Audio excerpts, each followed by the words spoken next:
What's the matter, Kakarot?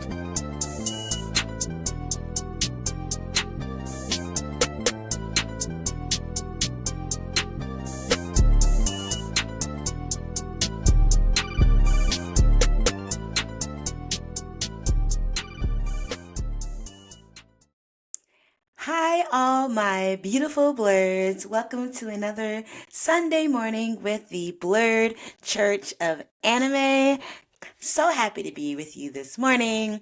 I hope you had a fantastic week. I hope you were able to get things done that you wanted to get done. I hope you were able to have fun with people you want to have fun with. Um, I hope you were able to just relax, chill, whatever you needed to have a good week. I hope that happened for you. I will say that I ended up having a super busy week, much busier than I was expecting, and was not as productive in some ways that I wanted to be, but more productive in other ways. So, a little bit of a mixed bag there, but still a good week. And if you did not have a good week last week, what we like to say around here is F last week. This week will be better. We are always wishing, praying, manifesting better weeks to know that the week could be better than what we had before. Because life is just like that. Sometimes things go down, but there is a point where they have to go up. Sometimes things are on the upswing, and then sometimes they go a little bit down. But ultimately, we want you to continuously have great weeks and you're able to do the work and get to be with the people you love and, enjoy the good things in life despite the craziness of all that's happening. Now, I'll be honest with you. I was hoping to come back this week and do my Castlevania episode. And I have to admit, as I dig more and write more for this Castlevania episode, it is tearing me down rabbit holes. And it feels like if I had planned this better, this would have been like a series of messages like most pastors may do. Like they'll be like, oh, for the week of, or for the month of this month, we're going to talk about these things and have this all laid out in this series of stuff that we add to it. I wish I had done that because now I'm seeing like this main idea I want to do with Castlevania is expanding to other things and help like really influence what I'm talking about this week in hopes that I get to the Castlevania piece next week. Because how lame would it be if I don't get to Castlevania? After all this hype, I know you're like, get it together, girl. And when I say get it together, girl, then who are we talking about? You're talking about me, your pastor, your preacher, your messenger, your what cult leader, whatever you want to call me. I am Black Star, here to talk with you again and bring the message for the Blur Church of Anime. So, yes, I do not want to talk as long as I did last week because that was fun. But hoping this will be a little bit shorter so I can get back into finishing Castlevania so I can really get this message in for y'all next week, which means we won't have a high dive special on the fourth Sunday like I normally do. But hey, apparently this is a session or this is like a series of messages that all tie into each other. So take that for whatever you want it to have. And I say that because in my conversation, in my thinking about the Castlevania and the crash out and what does it look like to do the big thing that kind of starts off Castlevania, I started thinking and writing about revenge. And when I start thinking and writing about revenge, I come to an anime that is all about revenge. And if you know what I'm talking about, go ahead and say it with me. We're talking about Hell Girl. That's right. I feel like this is a dark fantasy, supernatural thriller. Feels like should be a horror anime. Maybe. It's an anime that I like that is a little scary. Maybe it's not quite horror. But Hell Girl, it is a fascinating anime that I think was sort of turned into a manga after the anime. I don't think it's the other way around. Like sometimes things are manga and then become anime, but I think this was like an anime that became a manga. I did not read the manga, which is like shocking because I'm a big manga fan for a lot of things. But there's like four seasons of this particular anime, and like the fourth season too. I don't remember if I actually watched it because it's like so far. Like it's like 8 or 9 years after the third season came out. So I personally don't remember if I had seen it or not. But yeah, Hell Girl, also known as Girl from Hell, was a really popular anime that came out back in like 2006-ish, 2007. I just remember I was like college age when I was watching Hell Girl and getting into it. And it's interesting. But if you've never heard of Hell Girl, very simply, it is kind of like a villain. It's like each story is a different story. So there are like some things that kind of tie through it. Think of like Cowboy Bebop, where every episode is like a different adventure. And there's the adventure of Ai Enma, who is Hell Girl, and she has a website that when you hate somebody, that when your hatred reaches a certain point, you can reach out to the Hell Girl website and get a straw doll from Ai Enma that will send that person, the person you hate, to hell. Like they are tortured by either Ai Enma or her companions. She has like 3 to 4, depending on what season you're watching. And they'll torture is the torture can be different, but ultimately the person is tortured and then sent to hell if they disappear from life. Um, and there's a lot of reasons people will have hatred enough to get revenge on other people and send them to hell. But the catch is once you pull the red thread on the straw doll for that person, you are also sending your soul to hell as well. So you won't go to hell like right when the person does, but when you die or from whatever natural causes or whatnot, you go to hell as well. So it comes to this idea of like, is the thing this person is doing to you, the person you're trying to send to hell, like, is it worth your own soul also going to hell? And so, what I like about this particular anime itself is it brings up a lot of conversations about revenge, justice and injustice, human nature and human emotions, and of course, hatred above all, like your hatred for certain things and how your hatred can push you towards these extremes.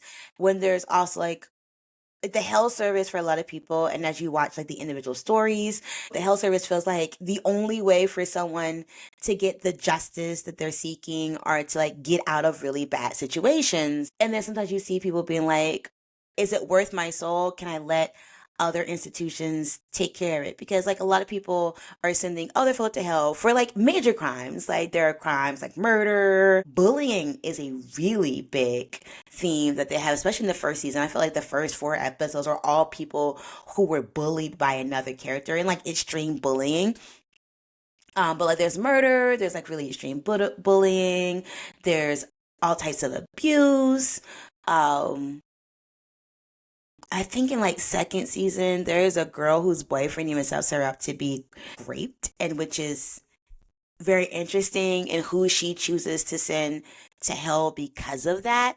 But there's a lot of like really bad things, like really awful things that happen to people, and them deciding, yes, this is worth this person going to hell and my soul also being condemned to hell as well.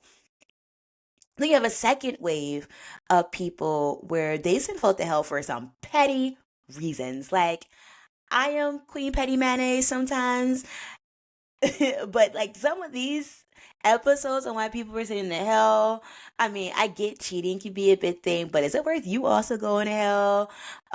Stealing, like, there's a lot of reasons people, like, there's like a whole town in season 2 that are just like sending each other to hell and like branding themselves to go to hell later on for some like really petty stuff, which is like interesting. And when you're talking about what does justice and injustice and hatred actually looks like. And then there's a third group, which I think are some of the more interesting episodes, where people maybe decide not to send their torturer or send the person who did them wrong to hell, or someone like decides to go to hell in the place of somebody else.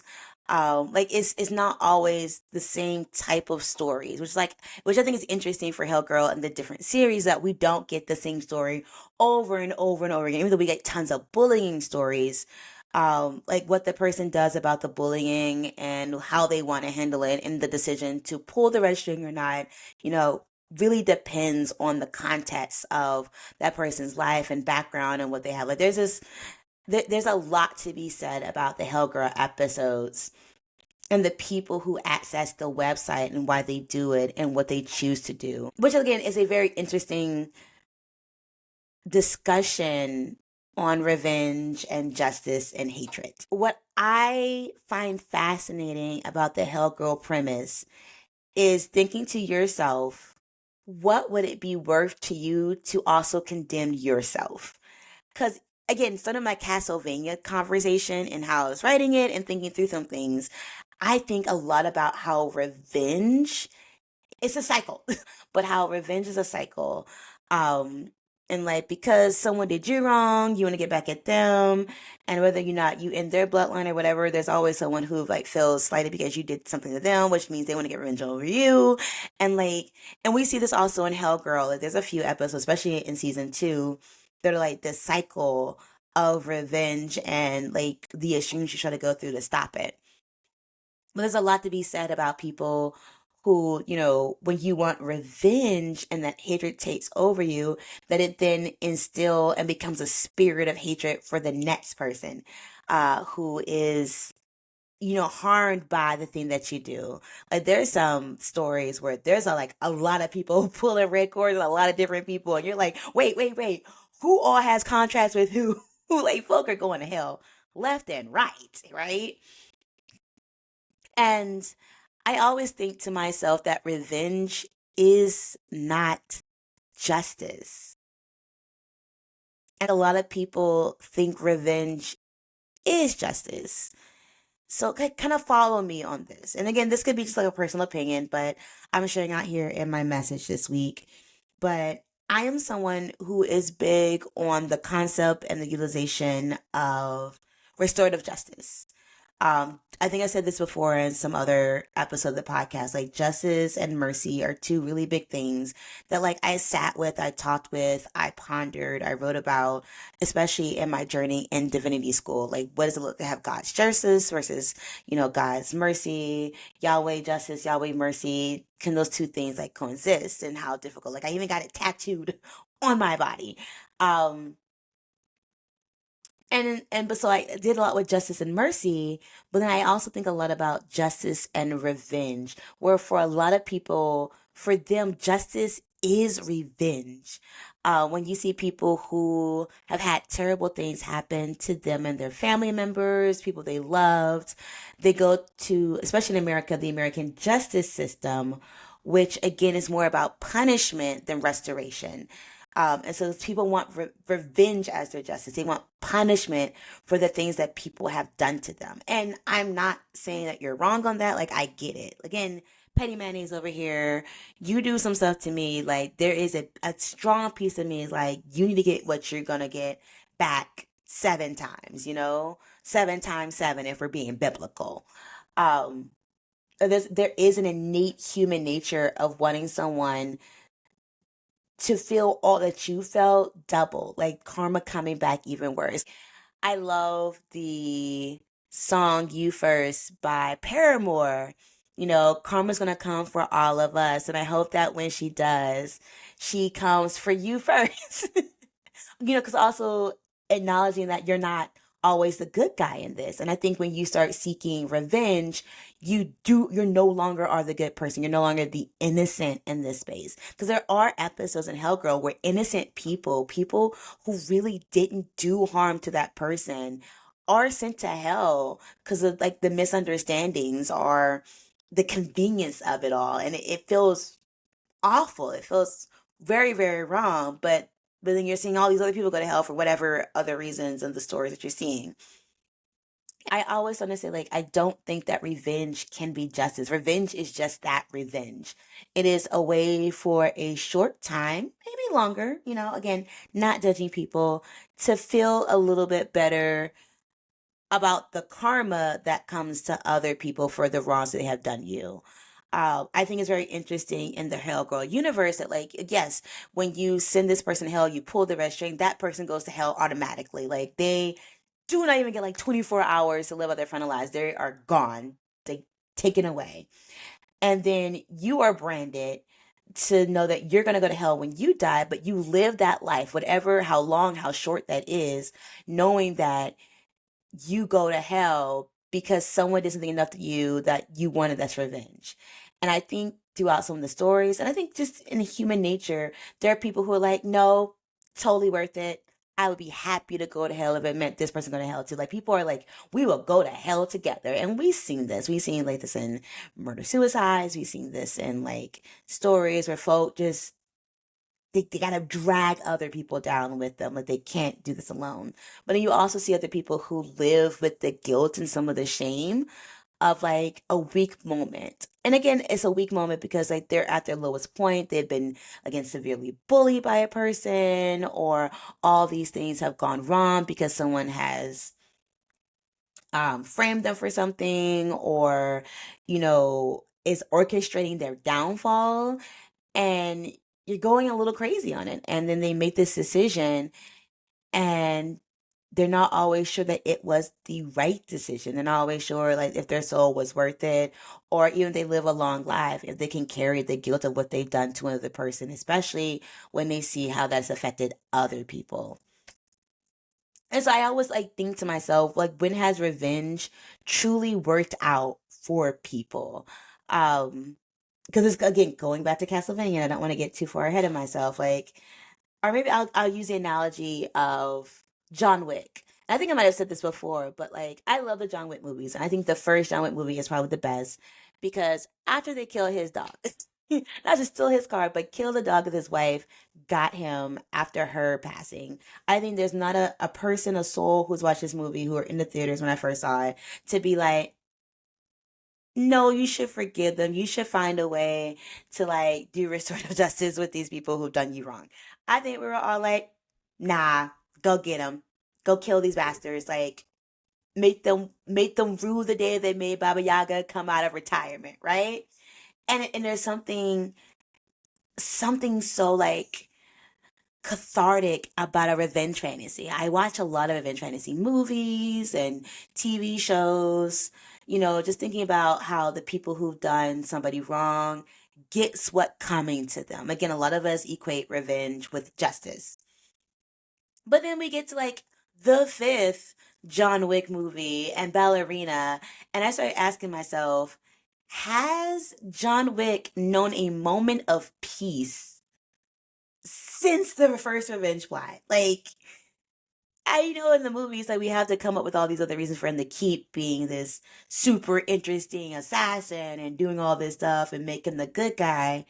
But, like, at the end of the first one, he's in that veterinary office and finds a new dog. And, it could have been just the only film. So he could have walked off in the sunset and, like, retired again. But, of course, the franchise doesn't want that. Now we're like, okay, it gets bigger and bigger and bigger. Like, his wife has died, the original dog has died, he's gotten his revenge, but does it ever feel like he gets peace again? And I would just say no. Because I think a lot of times when you focus on revenge, you don't get peace. And I think you just have to be okay with that. Again, I am not, again, trying to judge anybody for the route they decide to take. I think we are all on very different journeys on what it means to like. I know I can think of like a Kendrick Lamar lyric. Someone shot his auntie, his cousin, his family, his whatever. Like they done like it's revenge on sight for him, whatever that would mean for the rest of his life.